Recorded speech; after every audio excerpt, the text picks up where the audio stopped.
Hey, what's up, everyone? I hope you guys are having a great day, enjoying yourself. It's your boy Stan here. As you guys know, last week I posted a video about my BeckTour solar street lights. I did the installation, and this video is actually going to consist of the installation, also including the bloopers and all the mistakes I made, and also the final product of the light being installed and illuminating my yard, to say the least. So feel free to check it out. Don't forget to comment, like, and subscribe. Enjoy, guys.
Alright guys, this is the final result of the installation, the solar light installation. This is how much light I'm getting in my yard now.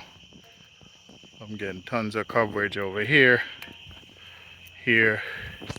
everywhere pretty much, and wanted it for the fire pit area, so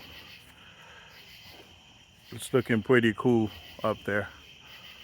Every night now that I got light back here and I can relax and chill, put on a fire without having to worry and struggle in any way, shape, or form.